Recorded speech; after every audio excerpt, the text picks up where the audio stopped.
Hello বন্ধুরা, কেমন আছো সবাই? Welcome back to my channel Roj নামচা।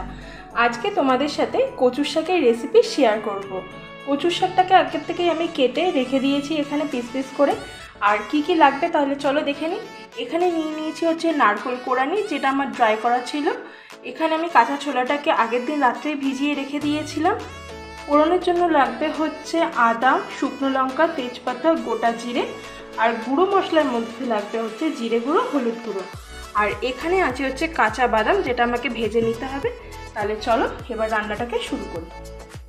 সবার ফার্স্টে যেই এখানে কচুগুলো কেটে রেখেছিলাম এগুলোকে আগে আমি সিদ্ধ করে নেবো। তাহলে চলো আগে সিদ্ধ করে নিই, তারপরে তোমাদের সামনে আসছি।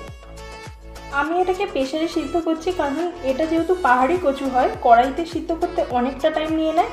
প্রেসারে সিদ্ধ করলে সিদ্ধটা খুব ভালোও হয় আর তাড়াতাড়ি হয়েও যায়। তাহলে চলো এটাকে সিদ্ধ করে নেব। প্রেসারে আমি একটা সিটি মেরে কচুটাকে সিদ্ধ করে নেব, আর ছোলাটাকেও আমি বসিয়ে দিয়েছি। এদিকে আমার কাঁচা ছোলাটাও আমি সিদ্ধ করে নিয়েছি, আর সিদ্ধ করার সময় সামান্য একটু নুন দিয়ে দিয়েছিলাম। আর গ্যাস জ্বালিয়ে আমি কড়াইটাকেও বসিয়ে দিয়েছি গরম হওয়ার জন্য, আর কচুটাকেও সিদ্ধ করে নামিয়ে দিয়েছি। এবার একটা ম্যাশার দিয়ে আমি এটাকে ম্যাশ করে নেব। কড়াইতে আমি সর্ষের তেলও দিয়ে দিয়েছি। তেলটা গরম হলে কাঁচা যেই বাদামগুলো রয়েছে সেটা আমি ভেজে নেব। আমি কচুটাকেও ম্যাশ করে নিয়েছি, আর যেইটুখানি এক্সট্রা জল ছিল সেটাও কিন্তু ড্রেন আউট করে নিয়েছি।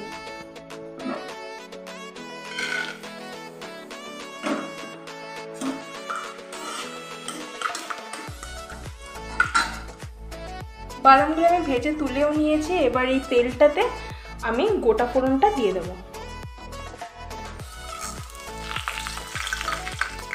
ফোড়নটা থেকে ভাজা গন্ধ বেরিয়েও গেছে।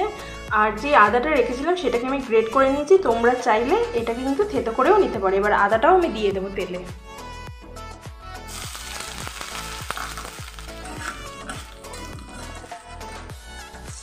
আদাটাও আমার ভাজা হয়ে গেছিলো, আমি তাই কচুর শাকটাও দিয়ে দিয়েছি। সাথে যেই ছোলাটা আমি সিদ্ধ করে রেখেছিলাম সেটাও এখন আমি দিয়ে দিলাম।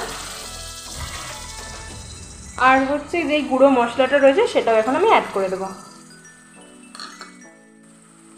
সাথে এখন আমি পরিমাণ মতো নুনও দিয়ে দেবো। আর কয়েকটা কাঁচা লঙ্কা আমি মাঝখান দিয়ে চিড়ে রেখেছিলাম সেটাও এখন আমি অ্যাড করে দেবো, আর দিয়ে ভালো করে নাড়াবো। এই শুকনো নারকেলটা এখন আমি এখানে অ্যাড করে দেবো।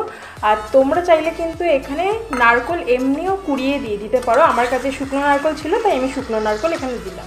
সব কিছু আমি দিয়ে দিয়েছি আর ভালো করে মিশিয়েও নিয়েছি। এখন এটাকে টানিয়ে নিলেই রেডি হয়ে যাবে আমাদের আজকে কচুর শাক। তাহলে চলো এটাকে আগে টানিয়ে নিই। এটা আমার টানানো প্রায় হয়েই এসছে, আর এটাকে ভালো করে টানাতে হবে, নয়তো কিন্তু এটা গলা ধরতে পারে। আর এখন আমি ভেজে রাখা যে বাদামটা ছিল সেটাও এখন আমি অ্যাড করে দেবো, আর ওতে সামান্য একটু চিনি আমি দিয়ে দেবো। তাহলে চলো এটাকে আরও আমি কিছুক্ষণ টানিয়ে নিই, আর রেডি করে একদম তোমাদের সামনে নিয়ে তারপরে আসছি। এটা দেখো একদম আমার রেডি হয়ে গেছে। আমি এবার এটাকে বাটিতেও সার্ভ করে নেব। আর এটার মধ্যে কিন্তু এখন একটুও জল নেই, পুরোটা আমি ভালোভাবে টানিয়ে নিয়েছি যাতে গলা না ধরে তার জন্য। এদিকে আমি বাটিতে সার্ভ করে নিয়ে চলেও এসেছি। আর এটা হচ্ছে আমার মার রেসিপি। যদি তোমাদের এই রেসিপিটা ভালো লেগে থাকে তাহলে প্লিজ একটা লাইক, শেয়ার, সাবস্ক্রাইব করে দিও। আজকের জন্য টাটা, সবাই ভালো থেকো, সুস্থ থেকো, দেখা হবে নেক্সট ব্লগে।